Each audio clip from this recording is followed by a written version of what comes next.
internautas, hoje nós estamos recebendo aqui no estúdio do G5 Entrevista a vereadora de Goiânia, Ava Santiago. Ela também é presidente do PSDB Goiânia, a primeira mulher presidente, mas isso a gente vai falar ao longo da nossa entrevista. Por enquanto, primeiramente, quero lhe agradecer aqui pela presença e desejar boas-vindas.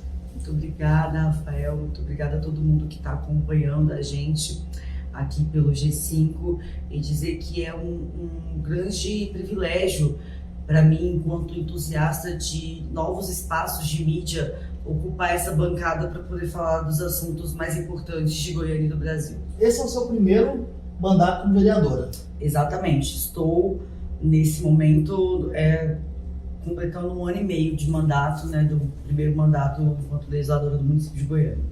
Como mulher, qual é o desafio na Câmara Municipal que você enfrentou assim, nesses primeiros meses? Acho que o principal desafio na Câmara é tornar as pautas que são essenciais, que são fundamentais para mulheres, também prioridade para os colegas. Porque muitas coisas que para nós são básicas, são da nossa sobrevivência e que qualquer mulher olhando no olho de outra mulher sabe que aquilo é importante, a gente precisa apresentar enquanto importante para os colegas. Vou dar um exemplo. O exemplo que eu sempre dou, inclusive, quando eu cheguei na Câmara, eu descobri que a Câmara não contava com nenhuma estrutura mínima para bebês. Nem trocador no banheiro para as mães trocarem, nada, nenhum espaço de acolhimento, sendo que metade das servidoras são mulheres. É mulher, né? E aí eu tenho no meu gabinete uma maioria esmagadora de mulheres, eu tenho várias mães. Hoje nós somos 7 mães de filhos pequenos, mais da metade da minha equipe. Então, inclusive eu, que tenho um filho de 3 anos. Então eu resolvi criar um lugar que a gente chama de Gabinete Kids, que é uma estrutura infantil. A gente fez uma vaquinha na minha equipe para montar o Gabinete Kids. Custou muito barato, custou R$300. E ele faz toda a diferença, não só na vida das minhas servidoras, mas de outras servidoras da casa. E isso me fez refletir sobre como a ausência de política pública para mulheres não é falta de recurso público, é falta de vontade política. Porque com R$300 a gente montou uma estrutura que é fundamental para que essas mães trabalhem com segurança e com dignidade. Então, essa, sem dúvida, é o que tem de mais desafiador no meu horizonte, que é fazer com que os meus 30 colegas homens entendam que as demandas e vivências de mulheres são fundamentais para o parlamento. Você na Câmara, com apenas 1 ano e meio, já apresentou vários projetos, já fez várias indicações, mas há outros fatores que também chamam a atenção nesse seu mandato, que são as palestras que você faz nas escolas, justamente para crianças e adolescentes, falando sobre violência sexual. É um trabalho bastante pesado, vereadora. Sim, na verdade, essa é a origem da minha jornada política. Eu trabalho com mulheres e educação pública desde que eu sou adolescente. Então, eu sou da escola pública, sempre estudei em escola pública, depois fui para a universidade pública e na universidade eu pesquisei formas de aprimorar a educação pública no Brasil. Então, voltar hoje para a escola pública enquanto vereadora é o meu habitat natural, eu me sinto em casa. Então, dentro desses encontros, a gente tem algumas pautas. A gente fala sobre cidadania, sobre dignidade, sobre poder político para mulheres e também sobre violência sexual, que é, sem dúvida, a pauta mais delicada, especialmente entre crianças e adolescentes. Mas por que é tão importante a gente falar sobre isso? Porque hoje, para a maioria dessas crianças e adolescentes, a escola é o último refúgio, é o último lugar seguro. Eu costumo comentar que mulheres, quando se sentem vulneráveis em lugares públicos, costumam recorrer a um homem em quem elas confiam, porque nós vivemos uma sociedade em que muitas de nós, a gente não é respeitada só por existir, a gente precisa de um homem do nosso lado para nos devolver a dignidade. Então, a gente pensa num acidente de trânsito, o cara bate na gente, a gente pensa, se meu marido estivesse aqui, esse cara não estaria falando comigo assim, se meu pai estivesse aqui, esse cara não estaria mexendo comigo. Mas e quando esse homem, que para muitas de nós é um lugar de segurança, é o próprio agressor? Então, a gente perde até esse refúgio que as mulheres geralmente têm. Então, para essas meninas, o que sobra? O que resta enquanto esperança de dias melhores? A escola. Só que a escola também tem uma série de gargalos. Então você pensa numa turma, são 30, 40 adolescentes, cada um com problemas distintos. A gente tem um grande déficit de professores para acompanhar alunos com autismo e dificuldade de atenção. E no meio disso você ainda tem alunas e alunos vivendo violência física e violência sexual dentro de casa. É uma responsabilidade muito grande para o professor, para a professora, orientar, auxiliar, acolher. Esse profissional da educação também tem os seus próprios problemas. Então tudo isso nesse caldeirão chamado escola. Qual é o nosso papel enquanto poder público? Dar o maior número de ferramentas possíveis, tanto para que essas meninas e meninos não se sintam culpados pela violência que sofrem, como para que eles tenham condições de falar e as escolas tenham condições de acolher essas denúncias. Esse é o nosso trabalho, é isso que a gente tem feito dia a dia nas salas de aula, nos pátios, nas quadras das escolas do município de Goiânia. Durante essa troca de experiência e essas conversas com os alunos e adolescentes, já chegou algum caso de violência sexual no momento que a senhora fazia essa palestra? Sim, infelizmente é muito comum. Geralmente nós estamos falando, fazendo a fala, e aí a gente já começa a identificar algum aluno chorando enquanto ouve, a aluna saindo enquanto estão ouvindo a fala, e elas nos procuram depois, né? Assim que a fala termina, dentro da escola mesmo, elas nos procuram. O caso mais recente, e que foi muito perturbador para mim, foi de uma adolescente, assim, ela tem 14 anos, e ela descobriu que o avô estava tirando foto dela e das irmãs mais novas, tomando banho, dormindo, e aí elas descobriram que o avô estava se masturbando com essas imagens, e eles moram todos na mesma casa, que esse também é um problema. A gente trata muitas vezes a violência sexual, o abuso sexual infantil como se fosse um problema individual. Muita gente acha que a educação sexual é para a gente incentivar as crianças e adolescentes a iniciarem a vida sexual, quando na verdade é para a gente orientá-los a forma de prevenir o abuso, porque a gente, de forma equivocada, passou a tratar esse homem, esse abusador, como um monstro, né? Um ser excepcional, um ser diferente, quando na verdade ele é um homem comum, ele convive com a gente, ele é o padre, ele é o pastor, ele é o pai de santo, ele é o pai, ele é o tio, ele é o amigo da família, sabe? E por que são homens comuns? Porque são homens com credibilidade, porque eles usam dessa credibilidade para que as meninas não possam denunciar. Um outro elemento importante da gente trazer para a conversa é a questão social.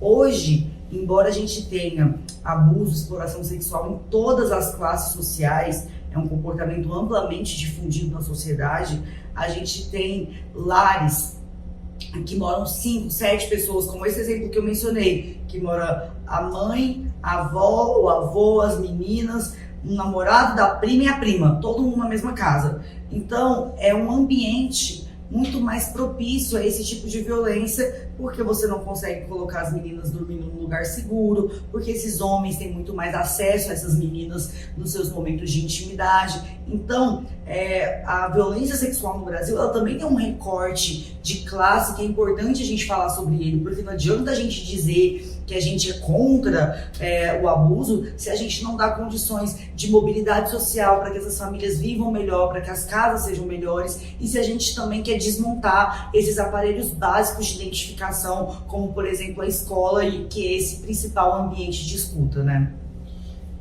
Vereadora, mudando um pouquinho de assunto, vamos falar de outros programas que a senhora tem também, que a senhora implantou nesses 2 anos, quase dois anos e pouquinho, né? Um ano e pouquinho. Um ano e pouquinho de mandato, que foi compre de uma feirante. Mas não é só esse programa que a senhora colocou, não.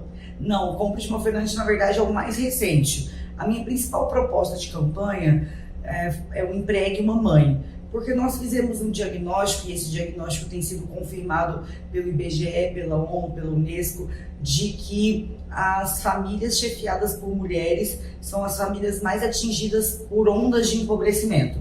Então a gente teve agora uma onda global de empobrecimento, que foi a pandemia da Covid-19, e quem foram as mais demitidas? as mães chefes de família. Dentre as famílias que vieram a vivenciar insegurança alimentar, ou seja, a fome, fazer menos que 3 refeições por dia, 60% são famílias chefiadas por mulheres. Então, qual é a forma da gente enfrentar isso?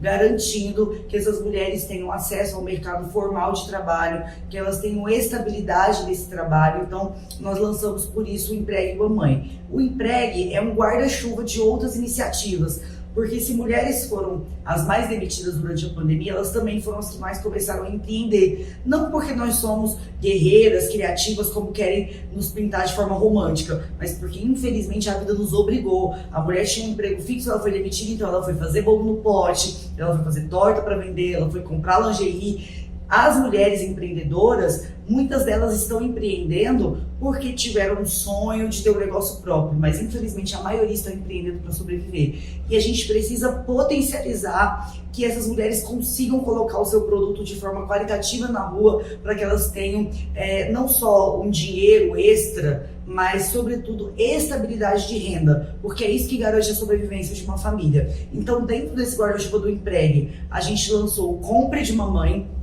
A Compre de Mamãe, a gente tem um cadastro de várias mães trabalhadoras e empreendedoras que a gente faz parcerias. Então, a mãe é doceira, eu coloco ela em parceria com uma loja de doces e ela vende o produto dela nessa loja. Isso foi um momento assim, muito emocionante do nosso mandato, que a gente criou um selo e na hora que a pessoa consumia, vinha com o selo: você está consumindo um produto artesanal feito pela mãe da comunidade Solarville. Você está consumindo um produto artesanal feito por uma mãe do assentamento Terra do Sol. Então, a gente mobilizou essas mulheres e esses parceiros empresários para venderem produto dessas mulheres. Além do Compre de Mamãe, a gente lançou o Compre de uma Mulher também, para fomentar mulheres, mesmo que não sejam mães, mas que estão nessa correria. E agora, por último, a gente lançou o Compre de uma Feirante. Por quê? Nós identificamos que mais da metade das feirantes, das barraquinhas de feira de Goiânia, são tocadas por mulheres. Só que quando você vai olhar o tempo de permanência dessa barraca, ele é 30% inferior às barracas tocadas por homens.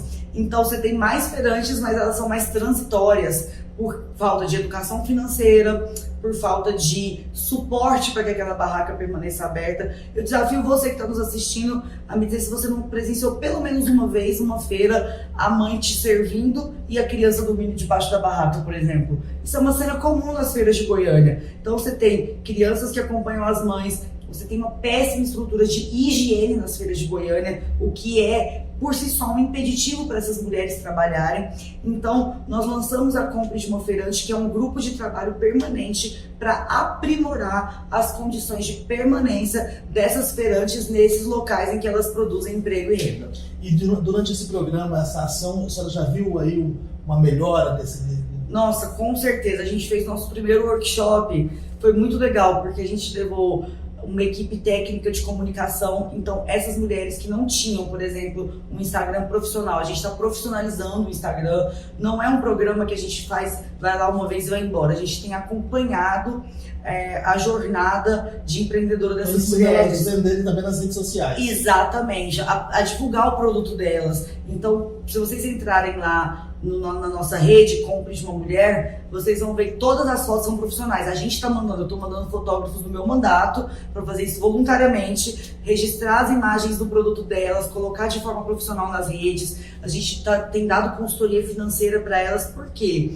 Porque saber se virar, toda mulher sabe, porque a vida nos obriga. As meninas aprendem a cozinhar em casa enquanto o irmãozinho está aprendendo a dirigir. Então, a gente está pegando essa habilidade bruta das mulheres e aperfeiçoando para colocar dinheiro no bolso da mulherada. E a vereadora ainda faz propaganda no Instagram dela, porque eu já vi, viu?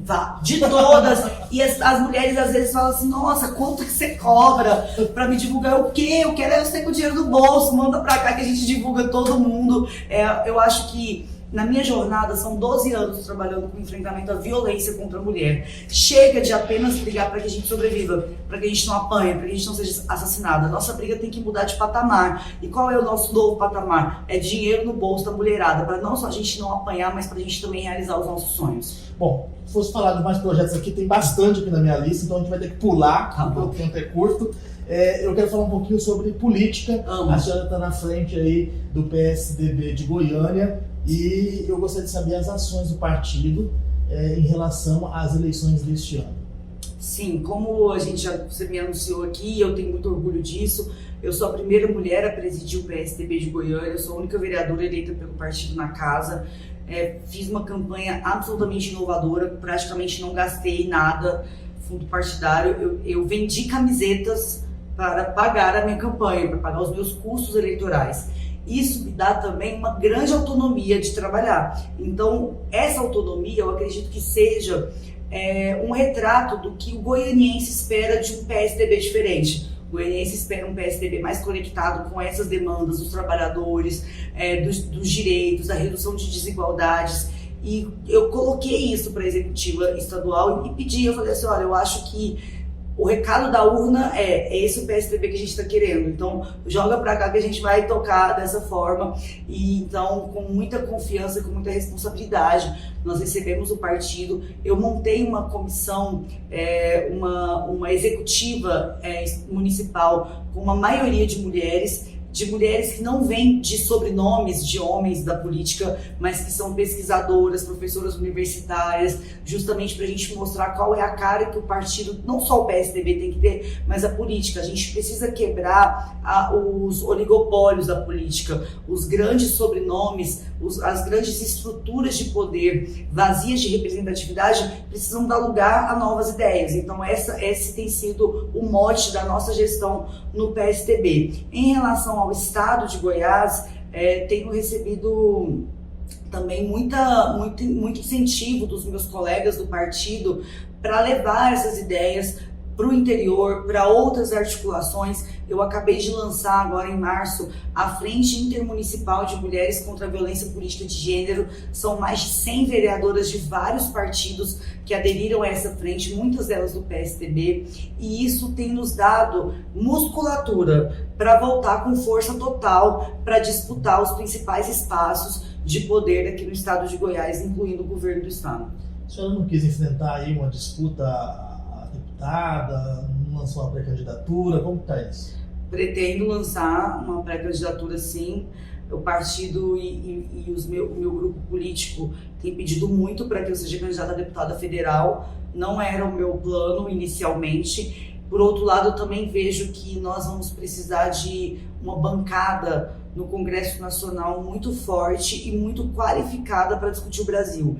E especialmente para que a gente consiga reestabelecer determinados percursos de retrocesso que nós travamos nos últimos anos. Então, pensando nisso e pensando que mesmo tendo cuidado diariamente de Goiânia, eu consegui também fazer um debate nacional, porque esse debate que eu trouxe aqui agora, por exemplo, das mães, veja você que 33 milhões de brasileiros estão passando fome. E qual é a cara da riqueza do Brasil? A cara da riqueza do Brasil é de um homem branco e herdeiro. E qual é a cara da fome no Brasil? Uma mãe trabalhadora e periférica com seus filhos no colo. Essa discussão é possível de fazer em Goiânia, é possível de fazer em qualquer lugar do país, porque infelizmente é isso que une todos os estados da federação, as mães famintas. Então eu acredito que nós temos sim condições de, com muito respeito por quem nos elegeu em Goiânia, porque vale ressaltar que eu não estou deixando de cumprir nada. Em 1 ano e meio de vereança, nós cumprimos 100% das nossas propostas de campanha.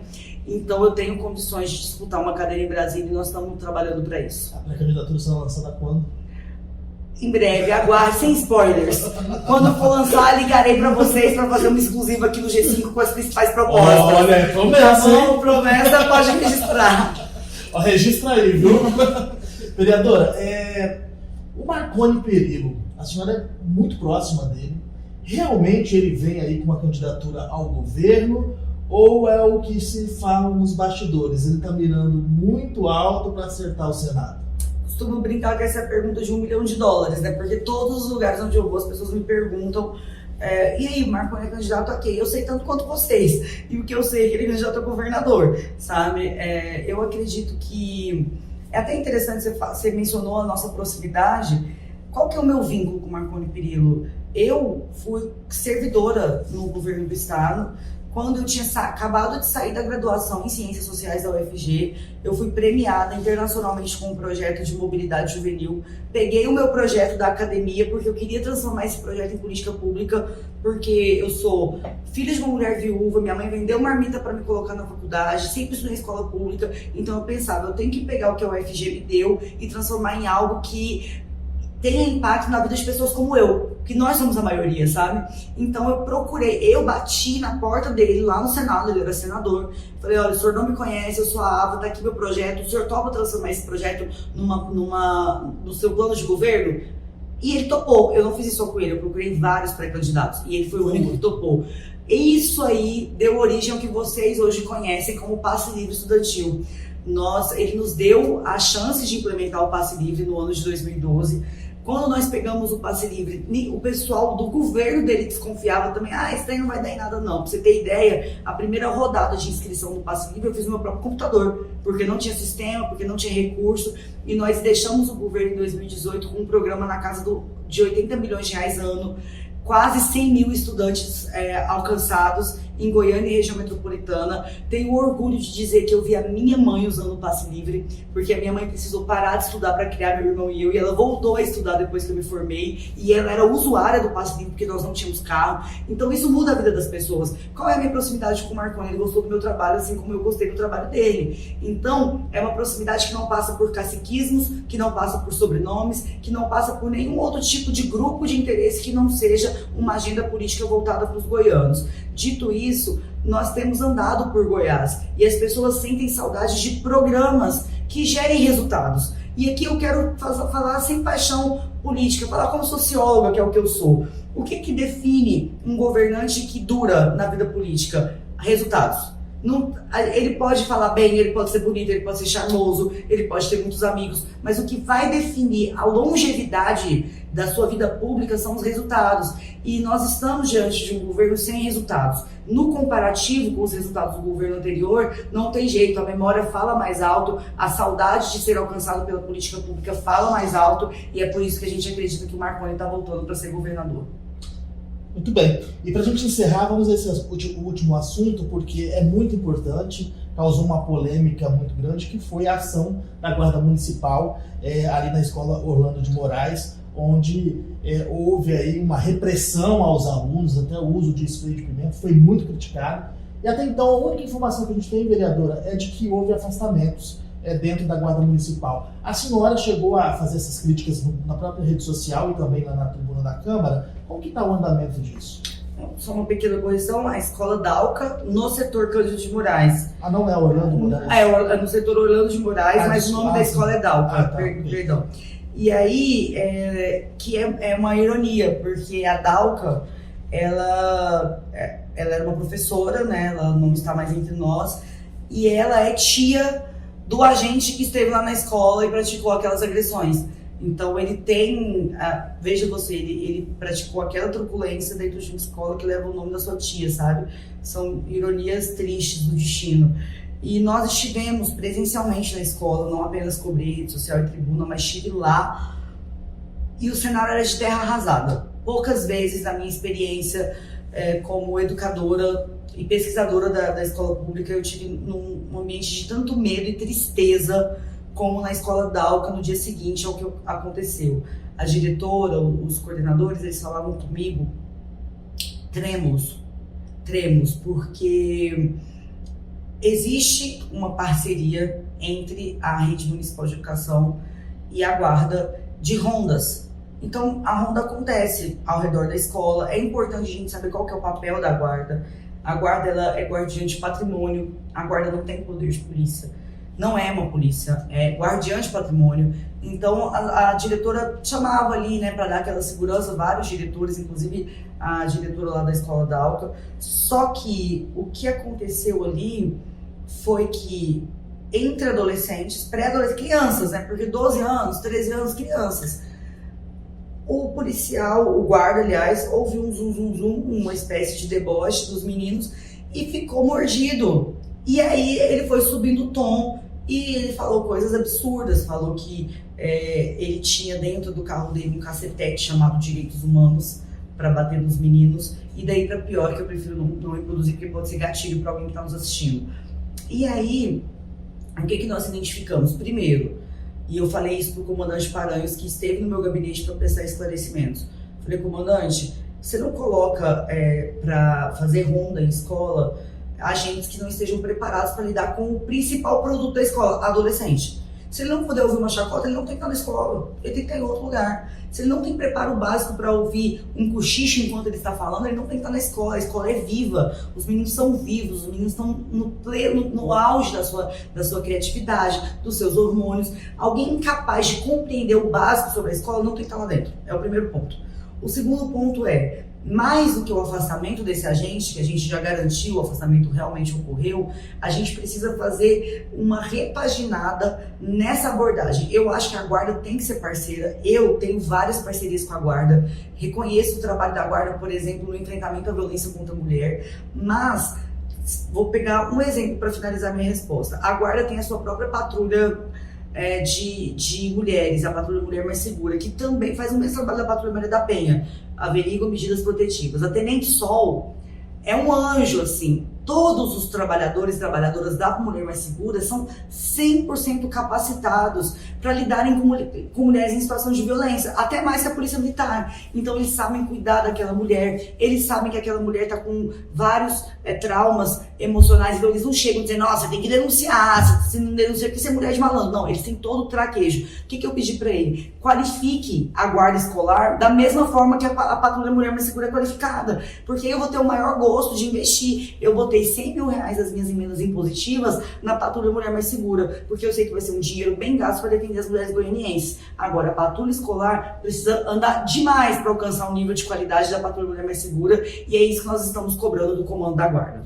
Vereador, eu vou pedir desculpa pelo erro no nome da escola. Eu sou um goiano recém-nascido ainda, então eu estou conhecendo a capital e estou conhecendo o estado, então peço desculpa. De maneira nenhuma. Eu fiz a intervenção porque nós já viramos amigos. Corretamente. Quero agradecer a presença da senhora aqui, dizer que não deu tempo da gente falar de todos os assuntos que a gente precisava, mas eu quero convidar, já deixar aberto para que a senhora retorne para a gente bater outro papo aqui. E deixar bem claro que antes de você me convidar, eu já tinha me oferecido. No lançamento da minha pré-candidatura, eu vou vir aqui, conforme a gente combinou, e promessa é dívida. Mas aí nós vamos falar só de política. Perfeito. E dizer assim, da minha imensa gratidão a vocês por abrirem esse espaço para uma conversa tão franca, tão respeitosa. Dizer que espaços como esse são realmente muito importantes para o fortalecimento da democracia, que é o nosso maior desafio esse ano. Então contem sempre comigo e com o nosso mandato. E para você que nos acompanha, até o nosso próximo encontro.